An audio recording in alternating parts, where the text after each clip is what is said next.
Iruña sekula baino gehiago hasi da azken mende erdi honetan bereziki, azken 50 urteotan. Hiriaren hazkunde hori gobernatu, bideratu eta zuzendu nahian, udalak, agintariek eta dituek plan urbanistikoak, hirigintza planak egin dituzte. Hiriaren hazkunde horretaz hitz egiteko eta hirigintza planez hitz egiteko, Vicente Taberna udal arkitektoa daukagu. Egunon eta ongi etorri. Egunon, bai. Beraz, plan urbanistikoak, hirigintza planak ezinbestekoak, ezta? Aspalditik egiten dira. Plan orokorrak aipatuko ditugu gaur, baina lehenagotik ere esan izan dugu aurreko egunetan zabalgune planak edo bigarren, hirugarren zabalgunearenak eta plan bereziak eta bai, plan asko. Ezagutzen dugun lehenengo plana, 1957 urtekoa da, ezta? Bai, orduan egin zen lehenbiziko aldiz udalerri osoa hartuko zuen plana. Urte horretan egin zen. Bueno, lehenbiziko aldiz lurralde osoa, udalerri osoa hartzen zuenez, hartarako halako proposamen orokor bat planteatu behar izan zuen. Eta estrategia bezala, oinarri bezala, erabaki zuen hiriaren lurraldea, hiriaren orografia izan entzela abiapuntua eta gida. Oso berezia dulako Iruñak bere orografia. Jakina den bezala, lautada bat eta horren erdian goi lautada bat, oda meseta bat.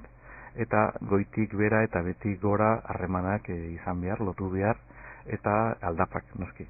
Eta horrek baldintzatzen du modu oso definitiboan hiriaren izaera. Eta beraz nola egituratu zuten hiria garai hartan? Bueno, lehenbiziko bilatu behar izan zituzten, zein izan ziren harremanak egiteko, bideak egiteko toki egokienak. Hori ez bakarra plan orokorra egin izan denean, erdiaroan hiria egin zenean ere modu berean jokatu zuten. Santo Domingo aldapa hor dago edo Tejeria aldapa Txantre aldera ematen duena. Orduan hiri osoa landu behar izan zutenean berdin jokatu zuten. Orduan aukeratu zituzten bideoiek, gaur egungo Tutera, Zaragoza, Madrileko etorbidearen pasagunea oso argi zegoen, baina gero San Jorgen barna doana ere bai, eta hoiek nagusiki, eta hoien inguruan hiriaren antolamendua. Eta beraz, ezaugarri nagusiak, gerora begira, hiriaren eta Iruñaren ezaugarri nagusiak hortze hasi ziren marrazten nolabait esateko, eta plan honek nik uste dut berrikuntza zenbait ere izan zituela, ezta? Asko aldatu zen, asko aldatzen ari zelako hiria ere, ezta? Bai, hori onartu zenean, aprobatu zenean, handik oso gutxira hasi zen hiriaren hazkunde nagusiena, gerora definitiboa izan dena. Eta orduan erabaki zena, gainera udalerri osokoa izanik, baita ere erabaki horra gertatu zen. Planarek definitu zuen hiriaren edapena nagusiki goi lautadaren gainean gertatuko zela. Hortik aparte gelditzen zena, ez zuen ikusten hiria edatzeko tokia bezala. Ikusten zuen alde batera aldiriak izan entzirela horiek, hau da hiri inguruak, baita ere lantegiak, industriaguneak kokatzeko tokiak izan entzirela, eta hoien laguntzarako, hoien apoiorako egin behar ziren etxe bizitzak ere inguruan izaten alzirela. Eta baita ere, batez ere iparraldean, baratzeak segurazki konserbatzea pena merezi izan entzuela. Horrela ikusi zen momentu hartan, baina gero errealitatea beste bat izan zen zenbait gauzetan. Pentsatzen dut, plan guzti hauen atzean udala egonen zela, agintari politikoak eta baita teknikariak, ezta? Arkitektoak eta bestelakoak. Mailaren batean bai, udala zen horren arduraduna, baina azkeneko, behin betiko onespena Madrilen ministerioan eman behar izaten zitzaion beti.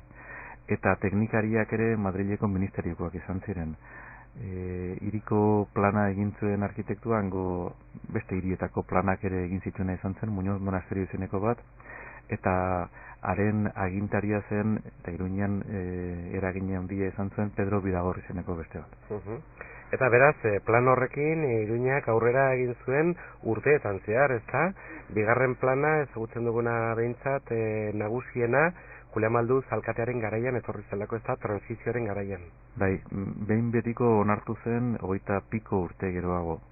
Saioak izan ziren dena den lehenago 1957 urteko plana berritzeko. Lehenbizikoa handik oso denbora gutxira. Ikusi zen hiria izugarri aldatzen ari zela eta plana bera hasi ziren aldatzen goitik bera. Ala nola hiri universitario egiteko tokia, edo landaben egiteko tokia, edo beste hainbat gauza gero egin zirenak ez ziren gero ezagutu ditxukun bezala aurre ikusiak. Hau da, plana aldatu egin zen behin eta berriz.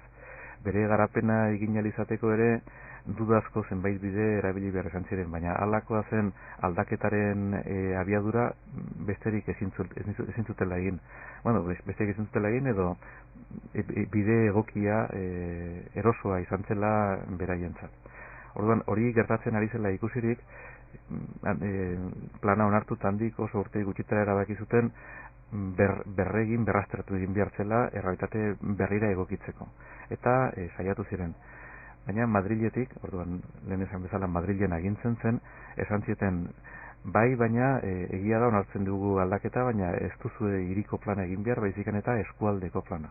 Eta nire bauzu, avioneta baten gainean igoko gara, nola aldatu zen hiria, nola edatu zen hiria? Plan nagusienak aurretik ere bazetorren, plan nagusiena 3. zabalguneko izan zen, hau da Donibane eta Iturrama auzokoak.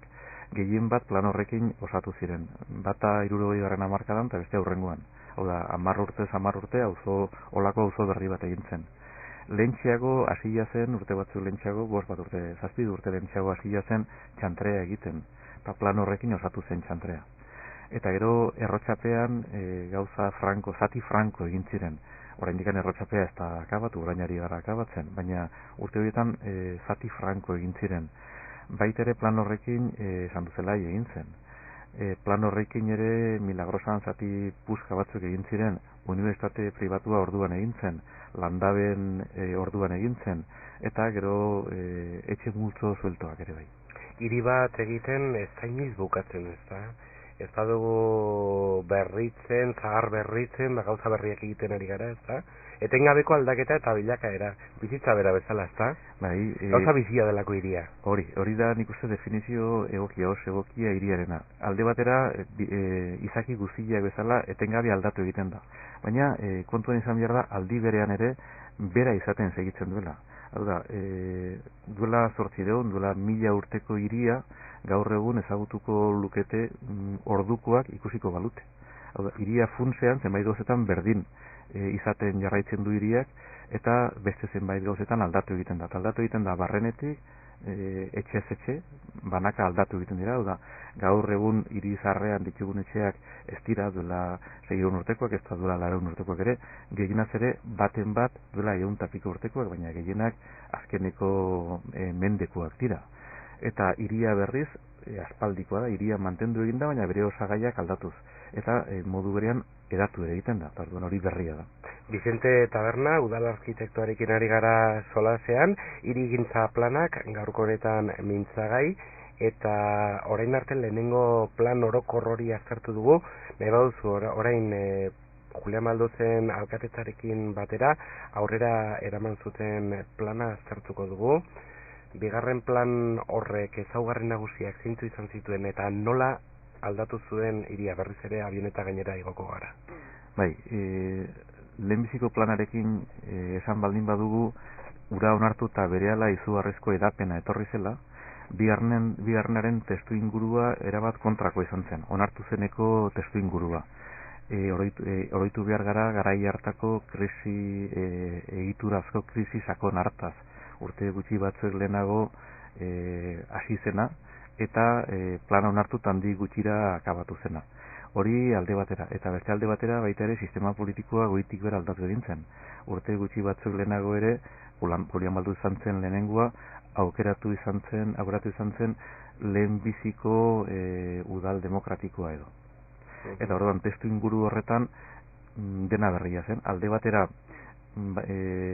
egintzenerako baziren urte batzuek dena geldirik zegoela, eta orduan horrek aukera eman zuen ordurarteko hiriaz hausnarketa egiteko, eta beste alde batetik begirada kritikoa zen, transizio politiko bat eta guzti izan zen tartean, eta aurreko garaia oso modu kritikoan ikusten zen, baita ere hiriaren ikuspuntutik ere. Pentsatu behar da, frankismoaren azkeneko urtetako, frankismoaren kontrako mugimenduetako nagusinetako batzuek auzo mugimenduak izan zirela.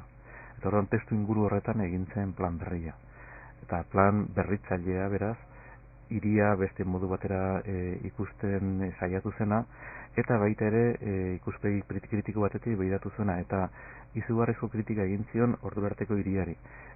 Berritzailea eta kritikoa, zertan berrikuntzak eta zertan kritikak? Bai, berrikuntzak batez ere biak ikuspegian. Eta ikuspegiaren aldetik hitz egiten badu esan beharko genuke plan berri horrek hiria eta hiritarrak askoz ere modu orekatuagoan ikusi nahi izan zituela.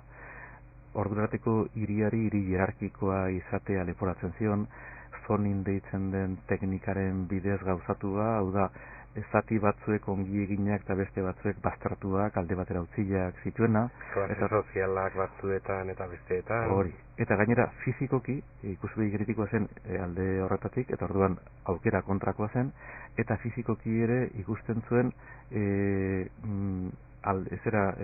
banaketa hori, jerarkizazio hori nabarmena zela espazialki.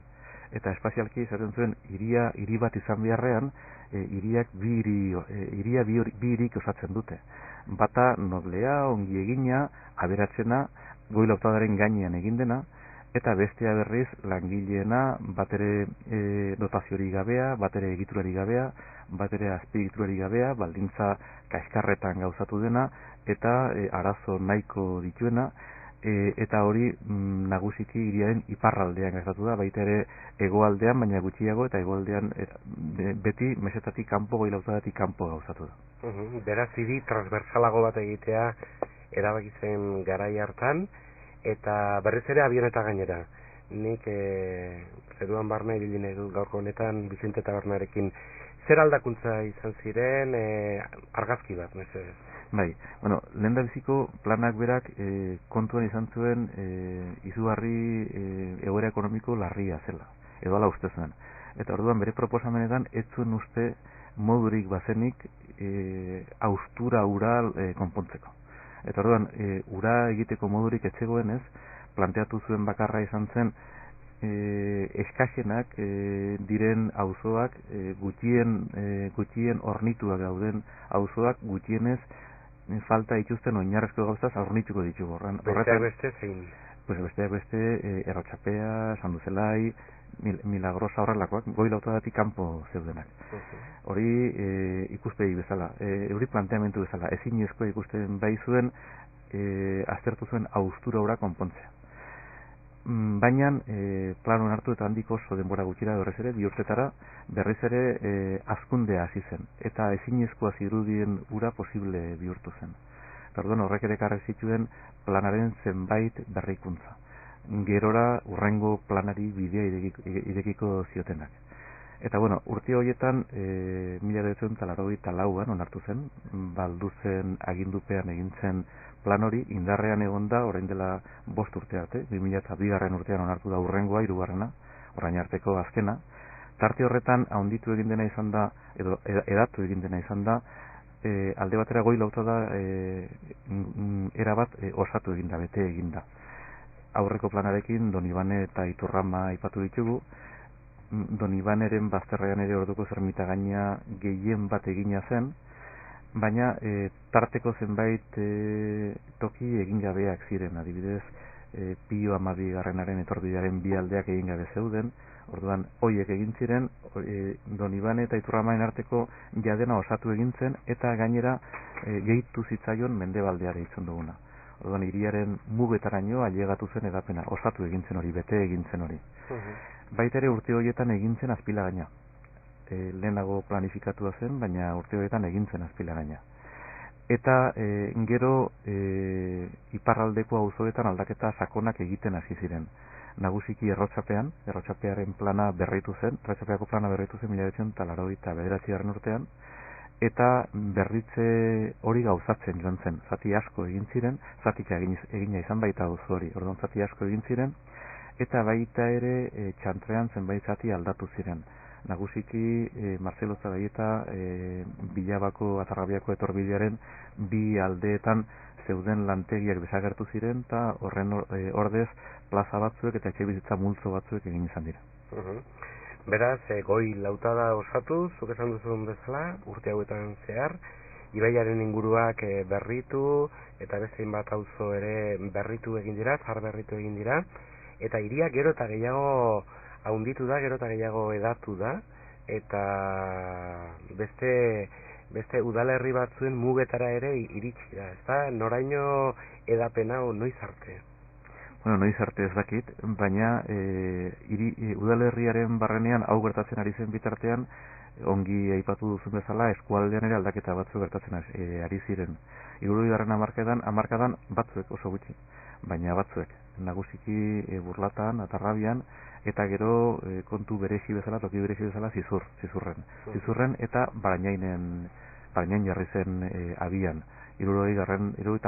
hamarkadan gauzatu zen fuerte Barainain. Horrek agian eskatu beharko luke plan global bat, ezta? Eskualde osokoa. Bai, baina horren gain izan diren gora bera guztiak nik uste beste kontaketa bat eskatzen digula. Gora berak diozunean interes politikoak eta batean eta bestean udal bakoitzak zituen interesak, ezta? Bueno, eta beste batzuk ere bai, baina ez gora berekin nik esan nahi nuen oso prozesu luzea izan dela. Orduan urte askotan gauza eta saio asko izan dira. Eta orduan 70. hamarkadan kontu batzuk esan ziren, gora bera batzuek, lehenago ere aipamena badatoz lehenagotik, urrengoan markadan berdin, eta gaur egun berdin. Beraz, 2002. urtean esan duzuen bezala, azkeneko plan bat onartu zen, eta horren ezaugarri nagusiak ezagurtu neko nituzke. Bueno, urte horretan onartu den planak, lehendabiziko planak udalerria osorikan, begiratu baldin bazuen lehenbiziko aldiz, oraingo plan honek udalerria ez, eskualdea maila zabal batean begiratu behar izan du. Baina begiratu behar izan du ez proiektatzeko, ez baitu horretarako gaitasunik, baizikan eta jakiteko udalerriak zer zuen egiteko egiazko handiagoa den hiri horretan.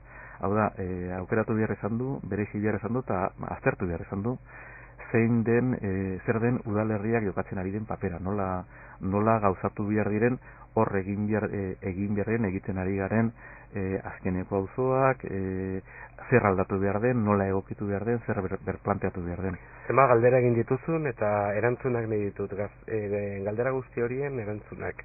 Nola gauzatu behar dira azken auzo horiek, ezta? Bueno, alde batera gauzatzeko orduan planak berak halako dekalogo bat plazaratzen du, eta dekalogo horretan esaten du gaur egungo hiria duela ispilu eta batez ere Europako mendebaldeko gaur egungo hiria. Eta aldi berean hiri hau bere orografian hiri honek gauzatzeko izan duen bidea ere jarraitu nahi izan duela. Orduan, bi ezaugarri horiek kontuan hartuz, formalizatu, gauzatu eginda espazialki hiri hori. Nolaren erantzuna hori da. Baina, zeri begiratu behar bazien, edo zu egin behar jozu, galdera gehiago. Segituko dut. Irakasle hona zarata. Zeri begiratu behar zion, nagusiki begiratu behar zion aurreko planak ezin egin izan zuen ari. Hau da, bi hiri baldin baziren, bi hiri hoien eta gero handiagoa den egiazko hiriaren egitura berria egin behar izan du. Plan honek esaten du hiriaren gaur egungo ezaugarri nagusienetako bat dela eskala aldatu egin dela. Eta orduan hiri guztiak, erakunde bizi guztiak bezala badute halako egitura deitzen den zerbait. Baina egitura egokia da bere neurrira egokitzen da beti. Orduan, neurriz baino gehiago eskala aldatu egiten baldin bada, horrek esan nahi du kualitatiboki aldatu egin dela, aurreko egiturak ez du balio, edo eskasi gelditzen da. Orduan, hiri berriaren egitura, oinarrezko egitura zein izan behar den planteatu dio bere buruari. Ez bakarra udalerriko, baizikan eta eskualdeko hiriarena. Eta horren egitura berri bat plazaratu du espazio libretan oinarritua, naturan oinarritua, ibaietan oinarritua, eta bertan horiek inguratzen eta lotzen dituzten espazioen arteko harremanetan oinarritua. Eta aparkalekuetan eta parkinetan oinarritua ere, apur batean? Bueno, planak hiriak fizikoki definitzen dituzte. Baina, behin fizikoki definitu eta horrek bide batzuk ere ematen ditu oinarrezko zenbait gauza egiteko. Baina gero hori modu askotan gestionatzen alda. Eta orduan, zu kontatzen duzun hori gehiago lantzen da beste tresna batzuetatik, eta da eguneroko edo urteroko hiriaren gestioaren bidez. Demagogia egiten ari nintzen besterik. Bueno, baina... dena den nola aldatu den, ez da, hiria. Baina interesgarria da bi arlo horiek desberdintzea. Bueno, alde batera, hiriak fizikoki zerrikusi sakona du horrekin. Hau da, eskala aldaketa gertatu denean, haustura handi bat gertatu da. Hiriak puntatik puntara zeharkatzea onartzen baldin badu oinez ordu batez, kotxearen beharra oso mugatu da. Baina hori ja gainditzen denean, ja eskala aldatu egiten da, eta orduan garraioari begiratu behar zaio. Garraia nahita nahiezkoa da. Eta orduan horrek beste planteamendu batzuek eskatzen ditu. Horrek beste egitura batzuk ekartzen ditu, baina horrek baita ere hiria gestionatzeko beste bide batzuk ere planteatu beharko dituzke. Eta hori segurazki ez da behar bezala planteatu. Beraz, urrengo erronka, Vicente, zuk uste duzu eskualdeko plan benetako bat osatzea izango dela? Udala herri guztien artekoa? Ala beharko luke, baina planak ez dira soilik paperak. Osa, planak zerbait baldin badira hiria egiteko gauzatzeko tresnak.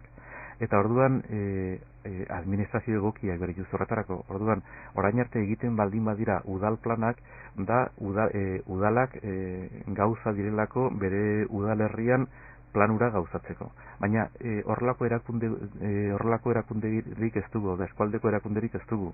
Orduan, plana onartzen aldugu, bai, baina gero zeinek gauzatu. Ze tresnen bidez, nola eraman praktikara.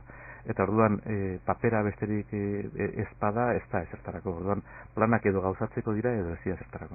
Hombre, hausnartzeko balio dute, pentsatzeko balio dute, bide ematen dute, iradokizunak egiten dituzte, baina hori oso gutxi da. Beste hiri batzuetako hirigintza planekin alderatuta, Iruñeak ausart jokatu du? Zenbait arotan eta zenbait zatitan bai.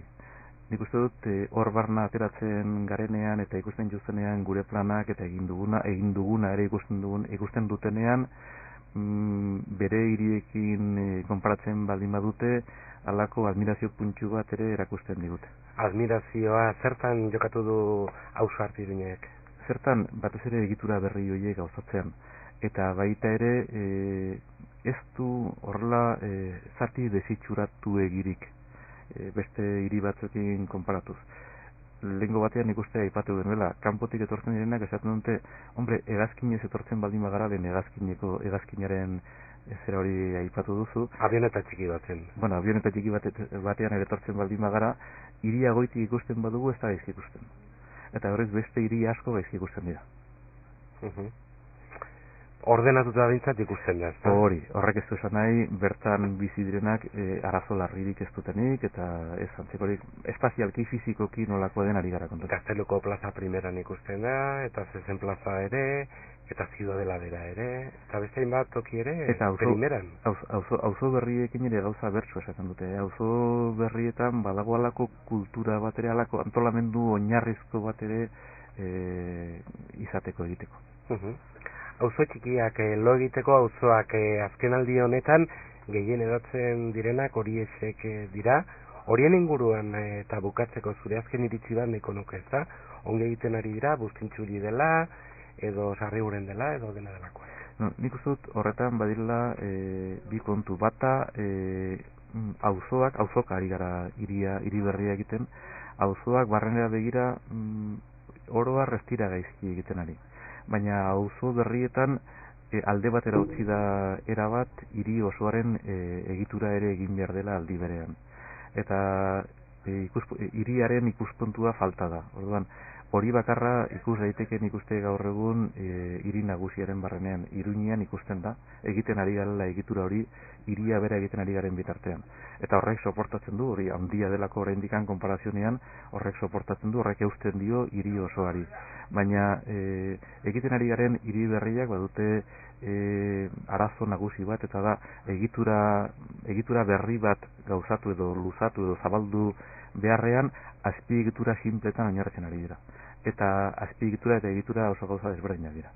Egiturak eta azpiegiturak hori guztiak mintzagai izan ditugu gaurko honetan, Vicente Taberna udal arkitektoarekin. Mila esker honez gurekin izateagatik eta serio honekin jarrituko du, bestelako gai batzuk izanen ditugu mintzagai beste batean. Aio eta ongi izan. Eskerrik asko eta hurrengo arte bai.